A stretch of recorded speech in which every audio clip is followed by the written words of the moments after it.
Here's what's cooking on today's Sports Stove podcast. I'm talking college football with my friend Brad Taylor. That's what's cooking on today's Sports Stove podcast. From Belly Up Sports and the Belly Up Podcast Network, you're listening to the Sports Stove podcast with your host, Vince Stover. Welcome into a new edition of the Sports Stove podcast presented by La Terrain Watches and Accessories. We've got an exciting episode for you today, talking college football, and I'm joined today by my friend Brad Taylor. Brad, how you doing? I'm doing well. Thank you for having me, Vince Stover. Oh, it's good to have you. Brad hosts The Bottom Line with Brad Taylor on ESPN Radio Lexington, 92.5 and 1300. If you live in Central Kentucky, you can hear him there every Saturday and Sunday mornings at 9 o'clock. Very good, Right, Vince yeah. Stover. You're a guest on there. You don't even know what time you get up. Yes, 9 o'clock Saturday. I wake up when you call me, and then we go from there. But Brad is a host here in Lexington. He's a unique host in Lexington, not quite like all the other Lexington hosts, needless to say, but we think that's a good thing. So Brad's with us today to talk some college football, but first, I want to let you know a little bit more about La Terrain Watches and Accessories. Built for the man on the go, the Compass by La Terrain is primed to take on life's moments. From casually keeping time around the boardroom table to backing you up in tough terrain, style and function go hand in hand with this wristwatch that offers dependability under any circumstance. Reliable, versatile, great looking, and easy to wear every day, the Compass is right for you, and it's at a great price. All La Terrain watches are backed by an international 24-month warranty to protect against any manufacturer issues. Visit law-terrain.com. Use the code SPORTSSTOVE. You're going to get 10% off your purchase there for a brand new wristwatch. They've also got some great accessories and things to go with it as well.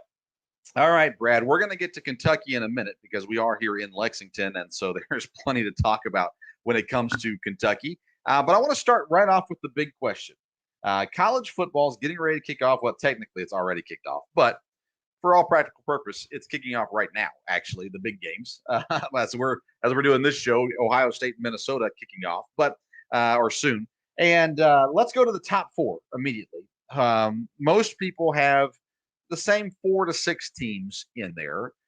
So let's start at the top. Who's your top 4 that you think is going to be in the playoffs here at the end of it all? Well, I mean, everybody's got Alabama and Clemson and Ohio State and Oklahoma. It's what the desert tells us. Our friends in the desert say those are the 4 teams. A lot of people, these experts, are saying Georgia would be the first interloper, the first guy to kind of upset the apple cart, so to speak. But if you look at the odds out in the desert, you've got 5 teams kind of less than 10 to 1, and then everybody else is 30 to 1 just to make this playoff. So it's definitely the haves and the have-nots. If you believe in Georgia, which a lot of people do, I don't necessarily believe in them as much as some other teams that could make it in. Yeah, then Georgia might be your quote-unquote sleeper play, but it's the Big Four, and will the Big Four goof up enough to let somebody else in? At this point, I don't think so, but there are some other teams that could make it into this playoff with some losses by the Big Four. How many undefeated teams are we going to have at the end of the regular season? We are going to go over these over-under totals, and you'll see a lot of 11.5 for Alabama, 11 for Ohio State. So basically, the desert is telling us if they're going to lose one game, you'll win your bet out in the desert, saying, okay, 11.5, you're basically telling me they're going 12-0. I will always go against the 12-0 team, even Alabama this year. You're going to give me 11.5 in Alabama, especially with all that they lost. It's just statistical probabilities. Let's go under Alabama at 11.5.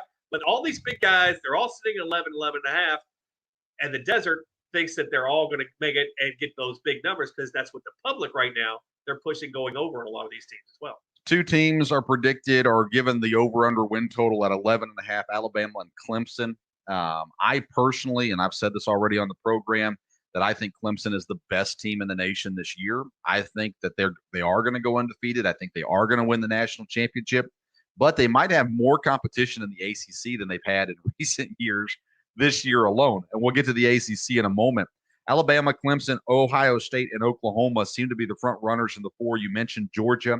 Some people have Notre Dame jumping in up there as well. A few other kind of outliers.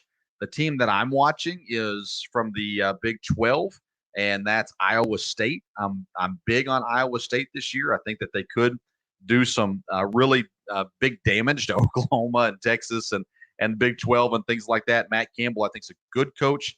They've got the experience at quarterback this year, which kind of makes the difference for them. Super high expectations, and typically when you're not the normal major programs, when I hear high expectation, I go, oh, that's not good. But for whatever reason, I'm in on Iowa State this year. When we did our Big 12 preview, I said 10 wins, which is over the 9.5 that they are listed at. But they're kind of my dark horse team. They're not a team that I'm picking necessarily to go to the playoffs. But if someone's going to come out of the Big 12 and it's not Oklahoma, I think it's Iowa State. Nobody has better odds other than the Big Five we talked about just now. They're tied for 6th, 30-1 to make these playoffs. And if you look out in the desert, they're going to be favored in 11 out of 12 games. So you sit there and you say, okay, let's look down their schedule. If you go by what the desert says, they're going to be 11-1. They're going to be a dog against Oklahoma, but every other game, they're going to be favored in all these games. So that's a good, if you could get to the Big 12 championship game with one loss, then somehow win that game, boom, you're in the playoff. If you haven't figured it out yet, this program's a little different than our normal programs. We don't talk a whole lot of gambling in our podcast because I don't gamble. My dad doesn't gamble. We're usually the ones doing the podcast. Brad, on the other hand, I didn't even make fun of you today when I introduced you as my degenerate gambling friend. But that's Brad's whole thing. He does everything. His radio program is sports from a handicapping perspective. And so although I do not gamble, I think we can learn a lot from lines, even if you don't gamble. As a sports talk host, there's so much you can see what the expectation is, what the thought is, what the fans are leaning towards. Those kinds of things tell us a lot. Absolutely. I mean, you don't have to gamble. I mean, the Vegas odds, like you said, it tells us everything we want to know. It can help us handicap these games, who's going to win these games. And what are we in sports talk radio now? We're fortune tellers. We have to be able to tell you who's going to win these games. We have to be able to tell you what's going to happen in the future. We don't live in the world anymore where you need people to tell you what happened yesterday. We've got videos. We've got the smartphones. We've got YouTube. We've got everything to tell us what happened yesterday. What's going to happen tomorrow? That's what we do now. That reminds me, a month or two ago, you asked me on your program, over or under starting rookie quarterbacks week 1. I said over. Now, I had the wrong quarterback in mind, but nonetheless, that doesn't matter, right? You cashed the ticket, baby. That's all you got. Back Joe, save the day. That's right. He's number 3. I said over the 2.5 or 2, whatever it was. And nonetheless, I only bring that up when I win things, do right. But nonetheless. Isn't that amazing how that works? It is. Yeah. Truly. When we lose, we just kind of forget about it. It's those ones that you win, Yeah. Keep it coming back. That's right. Let's talk about the ACC for a little bit. So we've got in the ACC this year, you've got a couple teams that are making some noise, so to say, preseason. Clemson, of course, and then you've got North Carolina and Miami, both getting a lot of publicity. Miami's number has actually is at 9.5. North Carolina's is at 10 for their win totals. And I think that number, that's the same. Okay. So when we did our ACC preview episode, me and Dad, that's exactly where everybody was. Clemson at 11.5, North Carolina at 10, Miami at 9.5. I want to start with Miami. Manny Diaz, the head coach, he's 14-10 at Miami. Derek King, I always say his name wrong. 6th year. He's been around for a while. So he should be pretty talented. He should be well-versed in the offense, all those sorts of things. The biggest question with Miami is his health. So when you're looking at win totals, how much do you factor in the health of the quarterback, especially on a COVID season again? It's all about the quarterbacks, the coaches. And then when you see, these win totals out in the desert, what are the biggest things they do? They look at recruiting rankings over the last 4 to 5 years. They look at your schedule, who you play, when you play them, where you play them. They also look at your coach and your quarterback. Those are the big 4 things that these teams look at. Miami, other than their quarterback being around forever, not a whole lot to look at. And now you look at this schedule, you're looking at they play Alabama in the first week of this schedule. Then they have tough games. They talk about going at North Carolina. That's a game where I think the Tar Heels, you're looking for a dark horse in this conference, and they're probably picked to finish second, but still picking them to win this conference. You may have, if you get a North Carolina team, they get 10 wins. We'll talk about Heisman, I'm sure, down the line. That quarterback from North Carolina, You get a 10-win team for North Carolina, maybe your Heisman Trophy winner right there. So, yeah, Miami is a team that I am looking to go under that total. That total in my book has dropped to 9 for Miami, and the total for North Carolina has dropped to 9.5. I'd have no problem going under on Miami. That's one of my favorite plays in the SEC. North Carolina, if you get 9 or 10 wins, you get 10, you might be looking at a Heisman Trophy winner in that quarterback. North Carolina, you talked about recruiting rankings. The way that Mac Brown has recruited has blown my mind. I mean, he has brought in some absolute studs from high school into his program over the last 2 years. So I still think, I don't know what they have at quarterback for next year because Sam Howell will not be there next year. But they've got the recruiting class, especially this coming into this season, was phenomenal.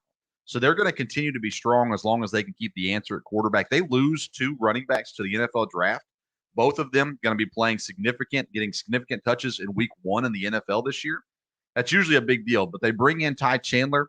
He was the running back at Tennessee. You can look at Tennessee and boy, the team was horrible, but there were some talented players, and Ty Chandler was one of those players. To'oto is the other one. He was a linebacker that went to Alabama, but Ty Chandler is a guy that should come in, and he should fill those voids right away for North Carolina to continue keeping them. I've got them at 10 wins personally, but they're a team that I'm not confident about because they're North Carolina and it's football. So I'm not sold on their program yet, but I like Mac Brown and I love what he's done in recruiting. Sam Howell, I don't trust him, but everybody else seems to think he's going to be the best quarterback in college football this year. They're going to be just like Iowa State. They're going to be favored 11 out of 12 this year. The only team they're going to be an underdog to is when they go to Notre Dame. They don't have Clemson. And the teams that they have, some of these tough games, they're small favorites, kind of like Kentucky we'll talk about in a minute. They're small favorites. And to ask them to run the table on all these games where they're a 3-point favorite, 4-point favorite, that's just statistically kind of hard to do. So if you're looking overall at a team, yeah, they might have the Heisman Trophy winner in Sam Howell, but to tell me that they're going to go over 9.5, I'm not completely confident in that. But I do think if anybody doesn't win this conference besides Clemson, it will definitely be North Carolina. If you have a college program that loses their starting quarterback, who was a Heisman candidate, the ACC's all-time leading rusher, and 2 defensive starters as well, where do you think they typically end up in a conference? They're down at the bottom, right? That's right. Dabo Swinney's Clemson Tigers, they come in now. They've got sophomore quarterback DJ Uiagalelei, I think is how you say that. He played 9 games last year, 66% passing, 914 yards, 5 touchdowns, 0 interceptions. So DJ comes in with a little bit of experience as a young quarterback, and to a team that even though that they lost, they've got 9 defensive starters returning. They've got a quarterback who has experience, even though they lost one of the better college quarterbacks of all time. I would say top 10 to 15 all-time college quarterbacks. And then losing Etienne's a big deal for Clemson too. This is a 2-game season for Clemson. They have 2 games. They have the opener against Georgia week 1, and then they have the ACC championship game, maybe against North Carolina at the end. Yep. If they lose them both, they won't make the playoff. If they win one out of those 2, they're in. It's a 2-game season for Clemson. All the other games, they will be a 17-point favorite or higher. So that means, yeah, exactly. So if your worst case scenario is you're a 17-point favorite, that's a pretty good sign that you're going to be pretty good this season. Clemson definitely makes the playoff with a schedule with 2 games total. You know, it's interesting, and I don't have the schedule in front of me, but you look at their side of the conference, Clemson side of the conference, it's just not great. I like what Boston College is doing, but they're not going to compete against Clemson.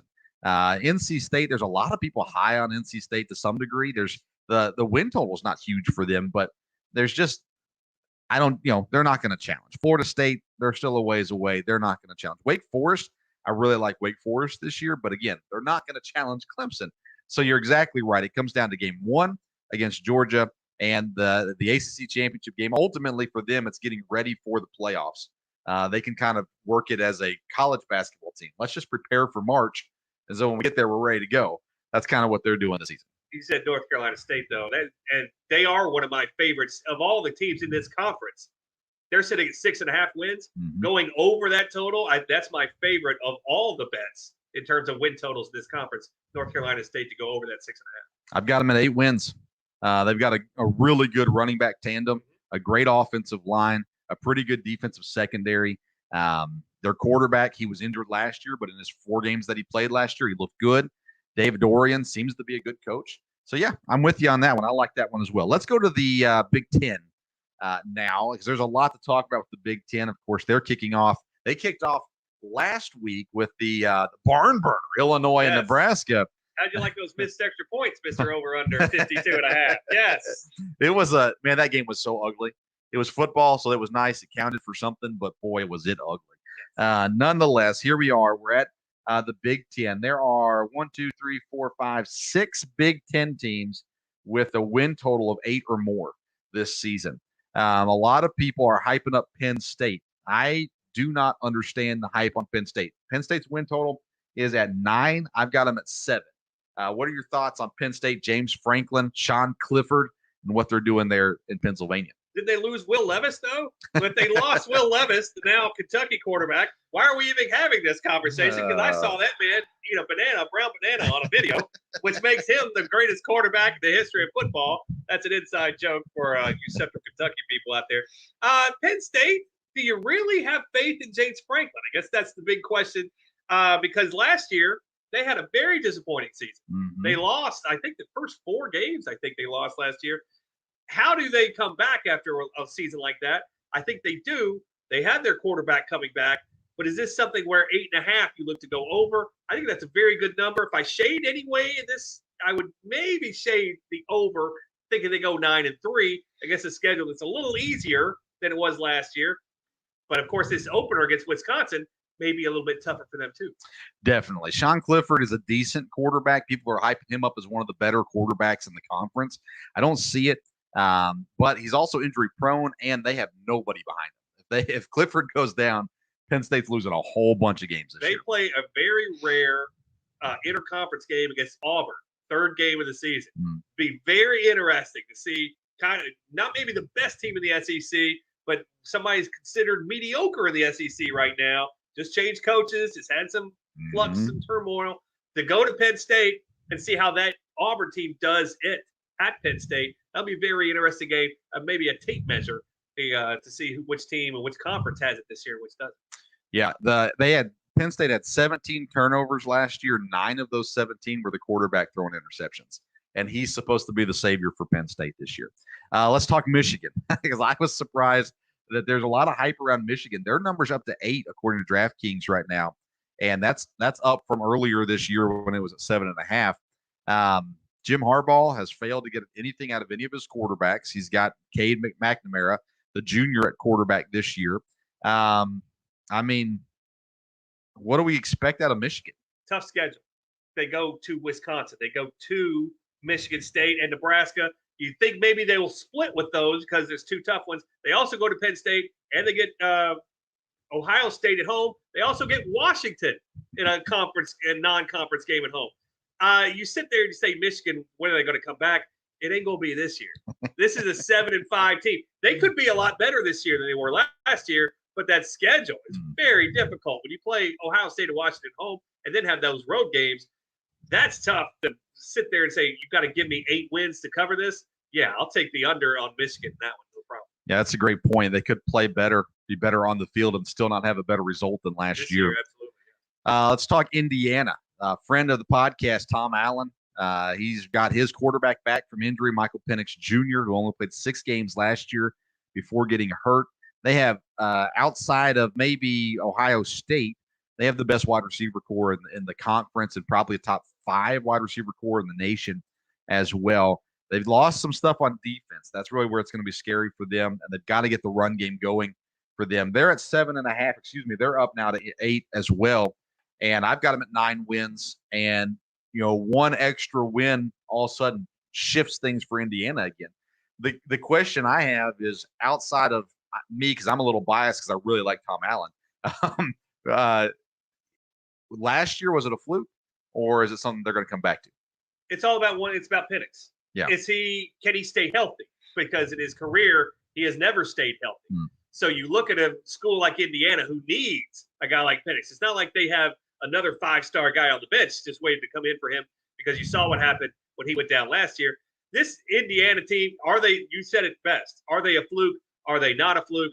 their road games this year, they go to Michigan, they go to Penn State, they go to Iowa. Those are probably 3 games they're not going to bring home. So can they sweep and go 9 wins the rest of the year, maybe 8 against still a tough schedule? They get Ohio State at home as well. It's going to be close. This is one I wouldn't want to put any pizza money on, so to speak. I would say I would go over and maybe stick 8-4, but I certainly don't see 9-3. What's more likely, 8 or 6? That's a tough call with Indiana. It's all about Penix. You're going to know what Indiana is this weekend. They play Iowa week 1. Now, Iowa's being overhyped, in my opinion, this year as well. But to me, Indiana is going to come out. They're going to show, and one way or the other, you're going to know exactly what Indiana is by week 1, what they accomplish against Iowa. I think they beat Iowa. I think the Penn State one's a toss-up. And I think they beat Michigan because I don't think Michigan's as good as Indiana this year if everyone's healthy and COVID doesn't ravish the teams. If they go to Penn State and win, all bets are off. They're going over. That's a 9-10 win team. If they go to Penn State win, that's the toughest game on their schedule. I think if I'm glancing at it right now, Penn State game is the toughest game on their schedule, other than the home game against Ohio State, which we're not counting in this. So, and when I talked to Coach Allen a few weeks ago, I brought up Ohio State again, and I didn't hide it from him. I don't think they win against Ohio State. Ohio State's too good. But obviously last year they were getting beat by 3 scores, and they came back and made it a ball game. Now you come in healthy, and maybe from the get-go you're able to keep it closer and it'd be one of those block punts. Something crazy happens, something happens, and now you have an opportunity. So I'll be interested to see where they go with that. My favorite over, we're going to get to Wisconsin in just a minute, and Iowa. My favorite over for the Big Ten is Rutgers. I've got them at 4 wins, and as their win total, I got them at 6 wins this year. I think Schiano comes in year 1 back and does something with this team. I think my favorite in this conference, Iowa under.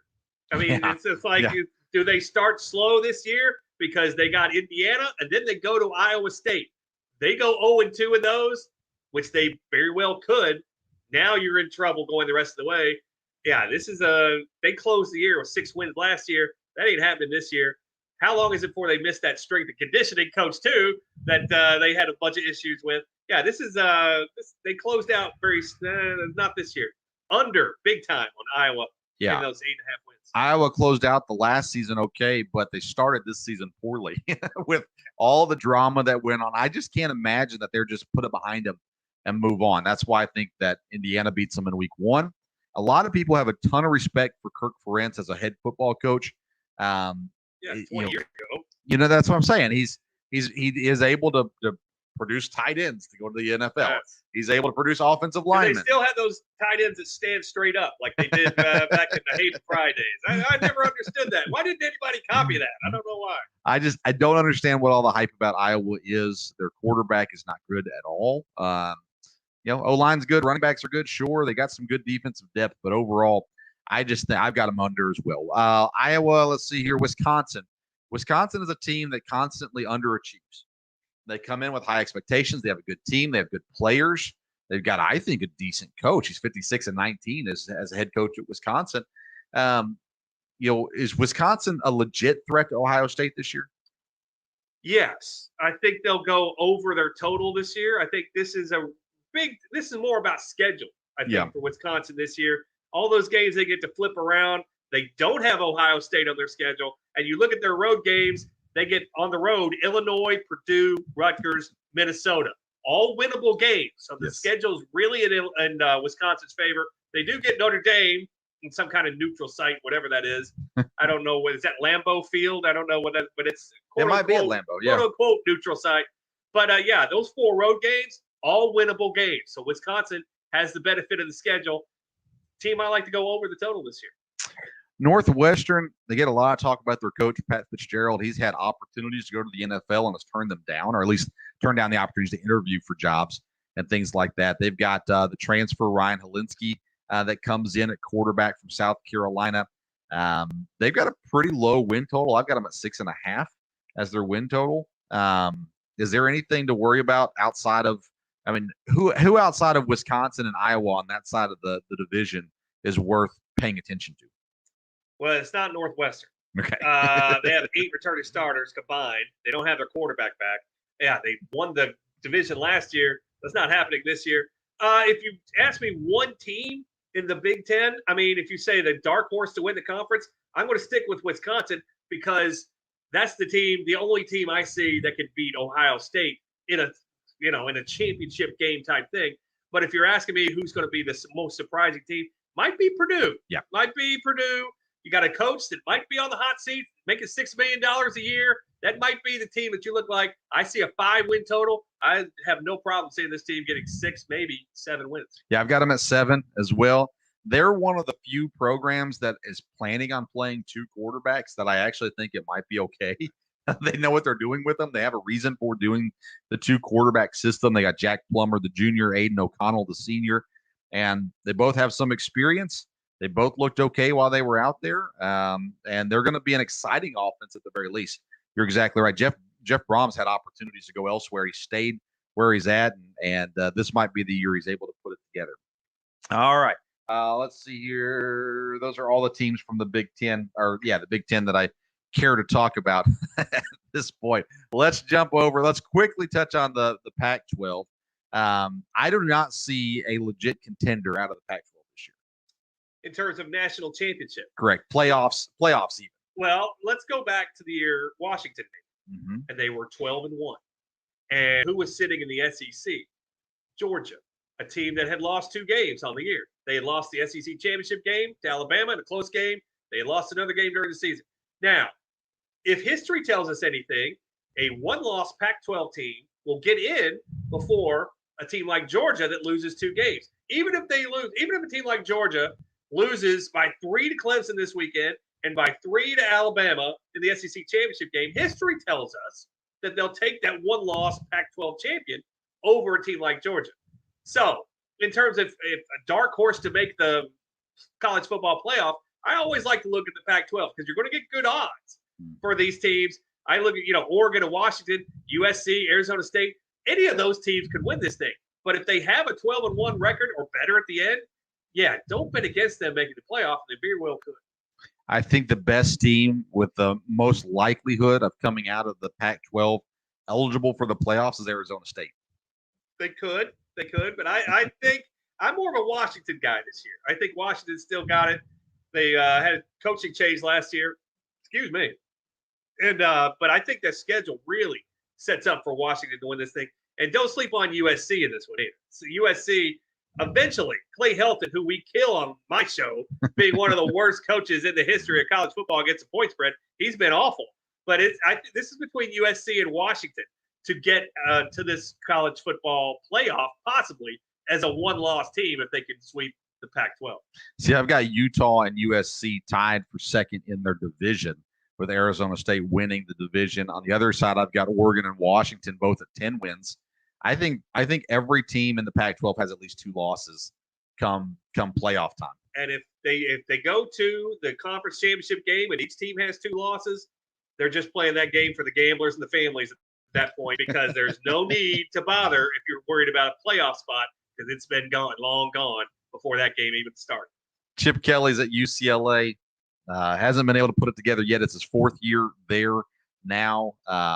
Is he ever going to be what he was in Oregon? Ask me that Monday. Okay. Because they have a big game against LSU, and they're a 3-point dog in that one. And if you watched them last week against Hawaii, you can look at it 2 ways. Boy, they look great. Boy, they were playing Hawaii. So it was, which way do you look at it? I think UCLA has a chance in this one this weekend. It's kind of a pros versus Joes game, because the public walks in and says, oh, LSU, of course I'm going to take them over UCLA. How come this line's only 3 then? And this line's been dropping. It was 4 earlier this week. Now it's sitting at 3. Let's look at UCLA. I'm with UCLA in this one. Getting a field goal out in California. LSU also, they're kind of the hurricane has put them into a little bit of a buzz this week. So they're not very stable. Good spot for UCLA if you can get more than 3 especially. Interesting. Who's the most surprising team in the Pac-12 this year? Well, I would say Washington, but you might be looking at a Colorado team. Right? There you go. Colorado, maybe we're not looking at maybe a championship type team, but a team that will exceed these expectations. You've got a coach that probably should have been coach of the year in the Pac-12 last year. Mm-hmm. The team is better, but the schedule kind of holds them back. But this could be a 6-win team this year. They do have a couple of cupcakes on that schedule, Northern Colorado, people like that.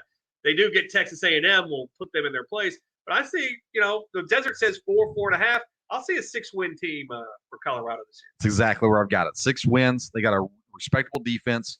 You got a great run game. You nailed it, though. Tough schedule along the way. They're going to have to win 1 or 2 that they weren't necessarily supposed to win this season to get to that 6 wins, but I think it's doable for them. I also like Stanford. They've got a low win total at 4, and David Shaw, I think, is just too good of a coach for this program to continue to struggle so much. Best 2 coaches in America against the point spread. Saban and Dabo Swinney. Oh, they're great. They're good against the point spread, but they're not the best. The best, Mike Gundy at Oklahoma State. He's a man. He's a man. He's 40. I think he's about 51, 52 now. And David Shaw at Stanford. You looking for a game you want to go on this week? I love Stanford getting 3 at Kansas State. One of those noon kickoffs. Might be a little groggy. The kids are waking up. But Stanford, they're smart. They don't. They're not staying out as late as some of these other teams. So yeah, Stanford love David Shaw because he's so annoyingly conservative, and that's what keeps him close in these games, especially when he's an underdog. I'll take Stanford big this week. Love them, but yes, I'll go over the 4, like you said. All right, let's transition to the SEC, the greatest football conference there is. And excited about what's ahead. Big game tonight, of course, going on right now. But if you're listening to us on Unhinged Radio, you're listening to us on Friday. So we won't talk too much about the game tonight because we don't want to be too wrong. So we'll hold off on that. But like in The Simpsons, my favorite team is the Atlanta Falcons. But they put the beer in front of them. They have no chance against the Denver Broncos. Yeah, that's how it goes. You couldn't hear me there, but you had to see that with folks. Go back and watch it on YouTube. Yes. All right, so let's talk about the East Division in the SEC, which is Georgia, Florida, Kentucky, Tennessee, Missouri, South Carolina, and some place called Vanderbilt. I didn't realize they played football there. But Georgia is an interesting team, right? Because everyone, again, high expectations. I think this might be the best roster Georgia's had in quite some time. My downfall with Georgia always comes back to Kirby Smart. I think he's been the problem coaching-wise, not recruiting-wise. He's done a great job recruiting, but I feel like it's his coaching that's been the problem in Georgia. JT Daniels, the quarterback. There's no excuses at this point in time. Everybody's healthy. It's his time to shine. There was a great story on ESPN.com. I think it was Thursday, today, about 40 years of frustration for Georgia football ever since the Herschel Walker 1980 national championship season. Buck Bellew, the quarterback, Lindsey Scott, the great catch. As someone who lived in Atlanta for 20 plus years, someone who still has Atlanta ties, they still harken back to that year, that 1980 team. So much has changed, but nothing has changed in Georgia. They still recruit the best players throughout the 90s, the 2000s, under Vince Dooley, Ray Goff, Jim Donnan. I mean, they always were top 5 in recruiting, and they never could live up to the expectations of those recruiting classes. Nothing has changed under Kirby Smart. Mark Richt, they had top 5 recruiting classes almost every single year, but they never could get over the hump. They never could really establish themselves as a national champion type team. And I fear that's going to happen again this year because, like we said earlier, are they going to beat Clemson in this first game? Do they have the better quarterback? I don't know. And people are hyping JT Daniels as the Heisman candidate from Georgia and a great quarterback. Is he better than the Clemson quarterback? I'm not totally convinced of that. Yeah, I don't think so. Are they going to the SEC championship game to play Alabama? Are they going to win that game? It's very debatable, and it's very possible this team loses 2 or more this year. I wouldn't be surprised to see a 9-3 type team. And a lot of people are saying undefeated. A lot of people are saying a lot of crazy things about Georgia. But history tells us, and last year they had Alabama. They were better than Alabama in the first half. They were playing a walk-on quarterback. Yeah. Who would not play. He was in a 1AA, wasn't even playing there 2 years before.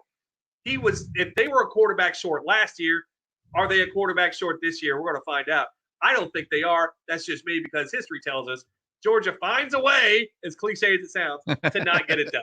Man, a 9-3 season, I think Athens would burn. Kirby Smart, I've got him losing game 1 to Clemson, and then after that, I have him winning out the regular season. But when it comes to the SEC championship game, I'm just not sure yet. Alabama, the defensive line and the offensive line that they put on the field every year is just absolutely incredible. Then you add the receiver talent that they've had, but you're replacing receivers, you're replacing quarterback, you're replacing running back, and yes, a program like Alabama can do that, and I think Alabama is going to be really good this year. Georgia, to me, though, this is the opportunity. This might be Kirby Smart's last chance at Georgia to do something special, because if he goes 9-3, he's not surviving the 9-3, no. But I think anything 2 losses or less, he sticks around because he played at Georgia. Yeah. So who are you going to get to replace him? Exactly, and that's when you hear any coach, that's what you have speculation. That's what you have to think. Yeah. But am I saying Georgia's going to lose 3? I'm not saying that, but I'm saying I think 3 losses is more possible than 0 losses. Gotcha. Is what I'm saying. They do go to Auburn. They do have Florida all the time. So it's not like they don't have games after this Clemson game, but they will be favored every game the rest of the way after Clemson. Yeah. Florida is really the only team that can challenge. I don't think Florida will challenge Georgia this year. I'm not sold. I do like Emory Jones, the quarterback. I don't love Dan Mullen. A lot of people have a lot of respect for him. I don't understand Dan Mullen. I do. Okay. I have a lot of respect for Mullen because he covers point spreads. Whether it was at Mississippi State or here in Florida, he is a cash cow. He is the best coach in the SEC against the spread, and that includes Nick Saban. So when I think of Dan Mullen, I think a guy who cashes tickets for me out in the desert. Now, so when we talk Mike Gundy and David Shaw and a guy like Mullen, they aren't considered the best coaches in the real world where everybody else is. But to those who can't handicap games, a lot of times these are the guys that you look at because history tells us that they're good. But I am going to agree with you. Florida is my favorite bet in the SEC. Let's go under on that Florida total. You've got a new quarterback, like you said, but he's a totally different style than Kyle Trask. There's going to be a running, kind of more running. Kyle Trask was more of a drop back guy. This guy's going to run a lot more. And, hey, you just lost possibly the best tight end in the history of college football, Kyle Pitts. Yeah. And you got Alabama, you got Georgia, and you go to LSU. So if you're telling me I've got to go 9 wins for Florida and I've got those 3, and that means I have to run the table just to tie, yeah, I'm going to go under all day long. This is my favorite bet in the SEC, under 9 for the Gators this year. One thing I like about Florida this year is they have lower expectations, I feel like, nationally. People aren't talking about them because they're talking about Georgia so much, and because they lost Kyle Trask. They're kind of just, they're still being respectful to Florida, but they're not hyping Florida, which is always an opportunity then for you to fly under the radar and surprise some teams during the year. The rest of the East Division, Kentucky, Tennessee, Missouri, South Carolina, Vanderbilt, they're not going to compete this year for the division, although we live in a wacky sports market in Lexington, Kentucky. And I have heard more people in the last week say Kentucky's going to win 10 or 11 games. And I was sitting there going, you have got to be kidding me. Where did you hear 10 or 11? I'm not going to name names, but they're on podcasts. They're on guys that host shows, things like that. Most of the newspaper writers are sticking around the 7 to 8 wins.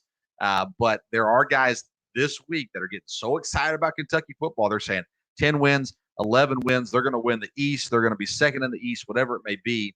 And you sit there and you look at Kentucky's schedule. There's just no way. There's a 3-game stretch for them. They're not going to win a game in that 3-game stretch, in my opinion, between a very tough set of opponents that are all back to back to back. That's going to make it hard for them to hit anything too far. They're over at 7 wins. Let me tell you what the desert says. Not these crazy people on these podcasts. Not these people with the 3-letter show across town from my show. Yeah, let's not. He's talking about KSR for the record. I can't really say them, I don't think. I've been told by management never to refer to them on the air. Maybe on this podcast, I should say the 3-letter, not say the 3-letter fanboys, political wannabes across town. But you look at Kentucky's schedule. So you say 7. So you're telling me to win this wager of over 7 wins, you have to get 8 games. Okay, I'll give you your 3 cupcakes, but you're going to give me Florida, LSU, and Georgia. Okay, so we're 3-3 now. Right. You're looking at these games now, and I'm going to tell you what the desert says about these. They're going to be less than a field goal favorite against Missouri. They're going to be just barely a field goal favorite at South Carolina. They're going to be over a touchdown underdog at Mississippi State. People are chalking that game up as, Kentucky's got that. Mike Leach, No, the Desert says Kentucky is going to be a sizable dog in that game.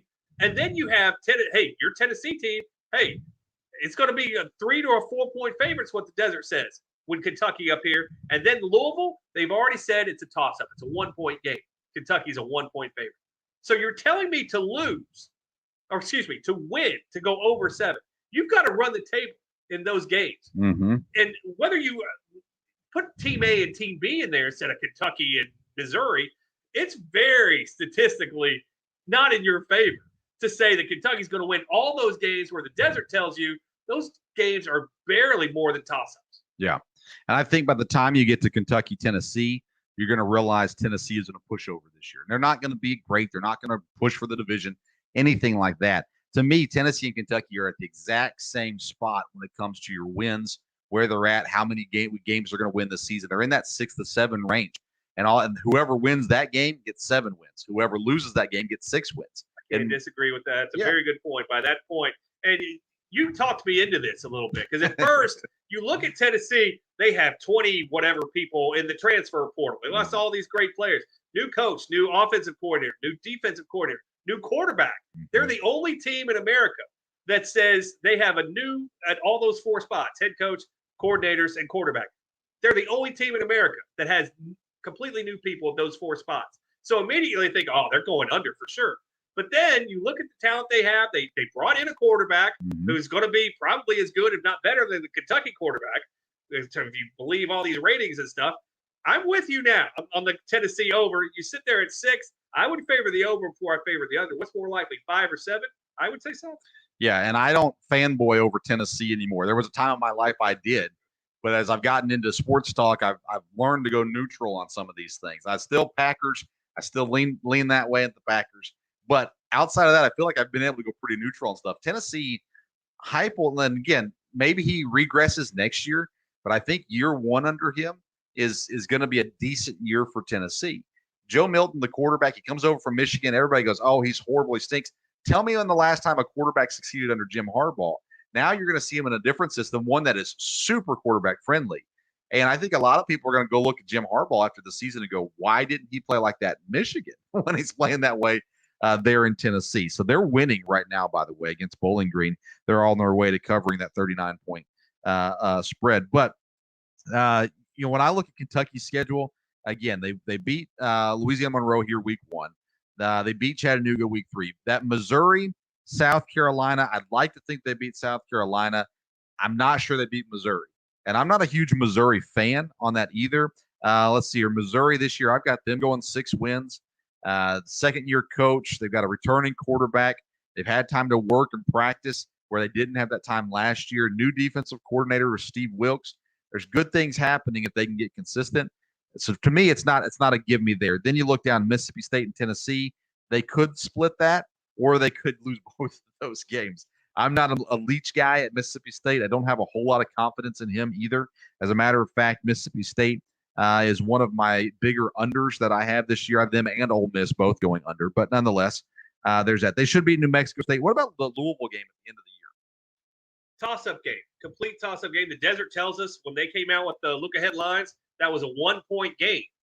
So if you look for me, whatever that – if you told me right now you're going to give me Louisville in 3, I would take that immediately, because I know I had the better quarterback on the field at Cunningham. And I also know I've got a home field advantage. I also know probably at the end of the year, you've got a coach fighting for his job. Probably might need that game a little bit more. These 2 teams didn't play last year, and Kentucky coming off all these SEC games. Will they really want to play Louisville if they have a season that does not live up to these 7-8 win expectations? Maybe not. I would take Louisville in the points in that one, even right now if I could find it. I'm not sold that Louisville has the better quarterback. I'm not arguing that you're wrong. I'm just not sure on it yet. It's one of those things where has he really had the opportunity to show what he has? How could you argue either way, basically? Right. Right. Yeah. Liam Cohen comes in as the offensive coordinator. If he truly brings in the system from the Rams and brings in, because that system, by the way, works. The Falcons made the Super Bowl. The 49ers made the Super Bowl. The Rams made the Super Bowl. The Packers made the conference championship game. The system works. So if he's going to bring that in, ideally, if it doesn't work, then it's the quarterback's fault and not the offensive coordinator's fault. So I don't know anything about Will Levis as a player. Terry Bowden said in our interview with him, he said he didn't say it this way, but they fear his mobility more than they fear his arm. He's got a strong arm, but they fear him more as an athlete than they do as a quarterback. And so you're not going to know even after this Louisiana Monroe game what Will Levis is. You're just not going to know. You're going to know after the Missouri game. You're not going to know it after the Louisiana Monroe game because they should blow out Louisiana Monroe. Now, if they don't blow out Louisiana Monroe, all kinds of questions. But nonetheless. Will Levis, real quick. Yeah. He started one game last year. Yeah. And for Penn State. Mm-hmm. Penn State was ranked 7th in the preseason. They went 4-5 last year. He started one game. They were 1-point favorite in that game against Iowa. They were down 31-7 when he was pulled from that game. That tells me a lot about Will Levis. That kind of paved his way out of town, if you know what I mean. Yeah. One start, and they were a 1-point favorite, toss-up type game, and they were down 24 points when he was pulled for the game. And the backup quarterback came in and threw 2 touchdowns immediately in the third quarter. Yep. I'm not in or out on him yet. I got to see him play, see him in this system. They've got talented players at Kentucky. They've done a good job recruiting. They've just not been able to put it together to this point. They had the 10-win season, 3 years ago now. Then the next year after that, they had injuries galore. They ended up running Lynn Bowden all over the place and got the last few wins there of the season. Last year, major disappointment. So they get rid of the offense coordinator. They bring in Liam Cohen, bring in a new quarterback. They run Joey Gatewood out of town, all these kinds of things. So I'm truly in a wait and see when it comes to Kentucky's offense right now because they've got a great offensive line. They've got a great run game. We just don't know how they're going to mix the pass game into it. Only 6 teams in college football had more NFL players in the draft than Kentucky did this past year. Yeah. You're asking a team like Kentucky, who only won 4 games last year, went 4-6 in the regular season. You're asking a team that lost all these players in the NFL now to come back and be better this year. That's a tough task, if you ask me. Because eventually, losing all that talent, even no matter if you cut them coming up, if you're Alabama, you could do it. If you're Kentucky, not so much. Well, the transfer portal changes this to a degree. And now Kentucky didn't do a ton in the portal necessarily. They bring in a quarterback. They bring in an offensive lineman. They bring in other help, too. They bring in a receiver as well. So you bring these guys in. It does change how quickly you can replace those guys that get drafted. But do they get the right guys to fill those voids or not? That's the question that's left to be seen. Here locally in Kentucky, people are just going nuts again. They think it's going to be just this phenomenal season. And it very well may. I can see them getting 8 wins if everything works out perfectly. I go with 6 wins because when's the last time, other than 3 years ago, before that, when was the last time everything went perfectly for Kentucky? It just hasn't fallen that way. Well, we are the minority around here. I can promise you that because of everything I hear. When I say, I give the same number, 6 wins. Yeah, it doesn't fall very. It doesn't. People don't like to hear the truth sometimes. If you know what I mean. Yeah, I'm a little bit nicer about it when I present it, but yeah. Again, the cheap shots. Yeah. Over enough. Let's go to the West. Texas A&M. Jimbo Fisher. He's one of the higher paid coaches in the SEC. He has not done anything yet to really merit that pay raise. What are they? Are they legit? Are they contenders? They recruit well. I know that. A&M has been right there, top 5 recruiting classes since Jimbo got there. But it's the thing about can they get past Alabama? And if they're ever going to do it, this is the year because they get them at home. Alabama's going to come in their favor. But all the rest of these games that they have, other than maybe at LSU, every other game on their schedule is a winnable game. And it's not one that you look at, you say, wow, this is such a tough schedule. No, they've got cupcakes. They've got their toughest SEC games at home this year, other than LSU. This is a team that if it's going to happen for them, this is the year. And all these pundits say, well, if Alabama's going to lose one, it's going to be to A&M. But the new quarterback, you really believe in Kellen Mond last year? I wasn't a huge believer, but he did produce last year. We'll see what they have coming up with their new quarterback. But A&M over 9.5 wins, I think is the number. Yes, 9.5. That's a tough call for me. I don't think I could go over 9.5 for A&M. Yeah, I don't trust them. Bryce Young, the quarterback for Alabama, is the only college football quarterback to make more money than Johnny Manziel made in college. There you go. And so He's here all week, ladies and gentlemen. Money. Alabama is going to be too good. I think Alabama's going to be defeated. I think they lose ultimately to Clemson again in the championship. Bryce Young is what it all comes down to for Alabama. They've got plenty of other players to fill the voids elsewhere. A&M just doesn't have it. You look at that schedule, though, the first 5 games, they're going to be double-digit favorites. Yeah. Easy in those first 5. And then they'll bring in Alabama. They'll be 5-0. And here comes the ESPN game day. They'll be sitting in College Station, Texas. Yep. And they'll sit there and this will be their season. That Alabama game 6, because they're going to run the table these first 5.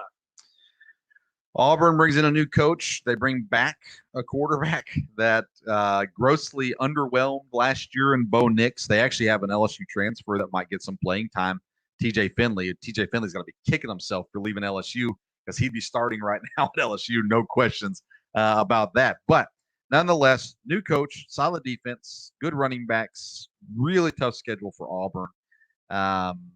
7 wins is where their total is. I've got them under, but I think that's a program that you're going to see improvement in again. I think you're going to see them rise over the next couple of years. Really tough schedule. Yeah. They go to Penn State. They have Georgia. They have Alabama. And then they also have to go to Texas A&M. That's an unwinnable game. And they have to go to LSU. So immediately you're looking at 5 games. They're going to be touchdown plus underdogs in all those games. So to sit there and say, well, this is a 7-win team, you're telling me they have to run the table, kind of like Kentucky. They have to run the table in all the games they're supposed to win. Yeah, I'm with you. I'll take the under 7 in that. LSU, they got major quarterback questions. Mac Johnson's starting, but he was planned to be like the 3rd-string quarterback before Finley left and the other guy got injured. You know, Ed Orgeron's one of these just great stories, fun guy, all that kind of stuff. But last year was so miserable for them. And everybody said, oh, it's okay. They can have a down year. They just had one of the greatest football seasons ever with one of the quarterbacks that had the greatest quarterback season ever. I mean, are they going to inch back closer this year, or are they going to be a disappointment again this year? As tough a team to handicap as there is LSU. Because, you know, last year at the very end of the season, they only had 1 player starting that started in the national championship game the year before. So how do you gauge those 2 seasons? You can't. And when you see Mississippi State beat them in the opener by so many points at home, you knew something was wrong from the beginning of that season. The most difficult team to handicap is LSU. I think they struggle this week with UCLA on the road. We talked about that. But it's something where if you tell me 8.5, yeah, they're going to weasel their way into 8 or 9 wins. This is the one team where I look at you, I say, if they won 6, I wouldn't be surprised. If they won 11, I wouldn't be surprised. So that's how fluctuating the LSU team could be this year, in my opinion. That's just yeah. I've got them at 8 wins. Again, I don't gamble, but I would not bet on that for sure. What they're going to be this year, and you'll see a lot this week against UCLA. I think UCLA has a chance to win this game. I put a little pizza money on the money line in that one. For you, for those of you so inclined out there, yes. If Orgeron loses to UCLA, it's going to get ugly really fast down there. I was reading something today where of all the SEC coaches, he's the one on the hot seat. He just won a national championship. He's a modern-day Gene Chizik right there. You know, I don't think Orgeron's ever had the true backing of a university. He got the interim coach job. The players absolutely loved him. They had no other option but to hire him after the season where he was the interim. I mean, you look at USC, they had an opportunity to hire him. They didn't because he couldn't speak Californian. Comes back, ends up doing great at LSU, but I don't think the brass truly gets behind Ed Orgeron. And then last year, after his divorce, there were pictures and different things, and it didn't help the matters either, with him. Yeah, you forget, Ole Miss fired him.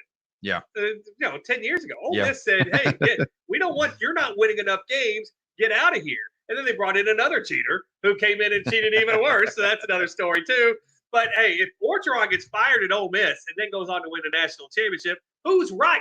Right. And then he gets fired at LSU potentially. Yeah. Who was right in the first place? But you're right. The USC thing, when he took over for Kiffin on the airport runway that one time, I still think if they had kept Orgeron and not got this Clay Helton guy who can't cover a spread to save his life, they would have been much better off. That's just me. I digress. And the next coming years, we don't know exactly when yet, Texas and Oklahoma join the SEC. You look at the coaches right now in the SEC, Kirby Smart, Dan Mullins, You can throw Stoops in there if you want to. Saban, Jimbo Fisher, Orgeron, Kiffin, Mike Leach, those kinds of guys. Now you're going to add Ryan Day, or not Ryan Day, but Lincoln Riley and Sarkisian from Texas. I look at some of these teams. Georgia's the one that I look at. I mentioned this on our SEC preview. One of the reasons why they need to win this year is because when Oklahoma joins the conference, it's going to be that much harder for Georgia to win. When ideally Texas will come back around. Who knows if they will, how long it'll take them, all those kinds of things as well.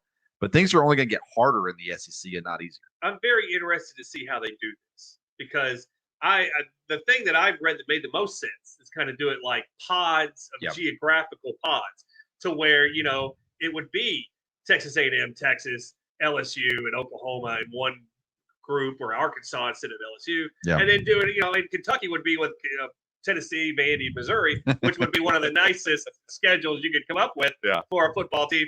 But, it's going to be because you have 16 teams. You can't play all the teams once a year. So how are they going to schedule this? How are they going to split them up, so to speak? I think that's the biggest key going forward. But I'm with you. I think it hurts. It hurts the Georgias, but it hurts the Vandys and the Kentuckys and the Missouris and South Carolina a little bit more because now that window of opportunity just shrunk even more. Yeah. And if you're a team like Kentucky, you need every break you can get. And then with Texas and Oklahoma in town, that chance got just a little bit less. Yep. Vanderbilt's hanging on by baseball and the occasional decent basketball season. They're not there for football. Clark Lee, the head coach there, comes over from Notre Dame. He's a smart guy. He's a Vandy guy as well. I mean, they're going to be horrible this year. I don't know that you can win at Vanderbilt. Well, I think Jay Cutler went 6-6 one year and almost beat Florida. I think that's the best that they have. That's the ceiling. Yeah, exactly. When I sit there and look at Vandy, you got a returning quarterback, you got starters coming back, but it's like Jim Valvano was getting recruited to coach at Bucknell one time. They only won one game before he came on as coach. He goes, well, but the athletic director told him, but we've got everybody coming back. So even the guy with no thumbs, he's back too. So does it really matter if you've got everybody coming back if they all stink to begin with? That's Vandy football in a nutshell right there. Yeah, 3.5 wins. Do you dare go with 4 with that team? No. You have to be a brave soul if you do, yes. They've got a relatively easy schedule, and still I would not go over 3 on there. All right, quickly, we've got about 3 minutes left. Heisman candidates, who are you looking at, who you like in the Heisman race? Well, anybody can pick the favorites. I mean, but I'm looking at 2 guys that you can get double-digit odds. We talked about Sam Howell, North Carolina. If this is a 10-win team, you've got it with Sam Howell, the 10-2 quarterback at a quarter of 14-1 right now in the desert. And I'll give you a big dark horse in the SEC. Okay. Let's go down to Oxford, Mississippi. Matt Corral. You're sitting at 20+1 right now. You see Ole Miss with Lane Kiffin. We didn't talk about them. They're one of my favorites to go over their win total this year. Probably in the SEC, the one team that I like to go over more than anybody is Ole Miss.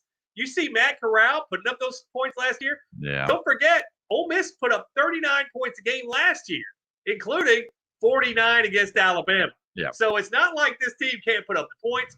If you get an 8-4 Ole Miss team and Matt Corral putting up a bunch of Lane Kiffin type numbers, he's going to get Heisman consideration. So you want Sam Howell if North Carolina gets 10 wins, but you're looking for a stat monster, Matt Corral. There you go. Ole Miss quarterback, your deep, dark sleeper for a Heisman Trophy. You heard it here first, Vince Stover. Nobody believes me. No one agrees with me. I got Ole Miss with 5 wins this season. Oh, there's a bucket of pride on that one, Vince Stover. We'll go over that one all day long. Like, hey, they're all vaccinated. What more do you want? There you go. Oh, gosh. I got 2 Heisman hopefuls, dark horses for you. Graham Mertz in Wisconsin, if he stays healthy. And then Michael Penix Jr. in Indiana. Again, if they win everything but Ohio State, he's a guy that's health. Got it's a chance. All about health. Definitely is. Yeah, no doubt. All right. Brad Taylor, host of The Bottom Line with Brad Taylor on ESPN Radio Lexington, 92.5 and 1300. You can hear them if you're local on the radio. If you're not local, you can still tune in through the website, which is WLXG.com. I listen to it on TuneIn. I know your bosses probably don't want that, but you can hear them on TuneIn app as well. As long as you listen, right? Tell the folks where they can find you on social media. At Bottom Line Lex, my show, The Bottom Line with Brad Taylor. Sports talk from a handicapping perspective. We have Vince Stover on there from time to time. He's always great. We always appreciate his time. Just like we're thankful that he let us come on his show tonight. Thank you. It's a lot of fun to have Brad on. Before I got into my own show, I was on Brad's podcast several times before he was on the radio here, and it was always a good time there as well. So make sure you follow Brad on social media. Of course, we'll tag him in our posts of this episode as well. I want to remind you that today's episode is presented by Law Terrain Watches and Accessories. And make sure you go to law-terrain, that's TOURAINE.com, and use the code SPORTSSTOVE. You're going to get 10% off your purchase. These watches are sleek. They're stylish. They look sharp. They've got some big names tagged to them as well. So make sure you go visit law-terrain.com. And we're going to try to get the owner on one of these days. He's a Kentucky guy. So we're going to get him on here at some one of these days, maybe on the local hour. Thank you to all those that tuned into the local hour. We had our first podcast drop on Wednesday, and it is already the third most listened to downloaded podcast from the last 30 days of our episodes. So we're excited about that, and a lot of good stuff. We had Terry Bowden and Walt Wells, the EKU coach, and on there this week, and a lot of good stuff there. So we'll drop that on Wednesdays. Then we're going to be live on Instagram at the EKU games, at their home games as well. So if you're into that kind of stuff, we will be there. All right, next week I'm on vacation, so good luck listening to me. We're going to drop some best of episodes for you next week. We'll be live again in 2 weeks. There's Brad. Thanks for with us, everyone. Thank you so much for tuning in. Until we'll see you around the Sports Stove.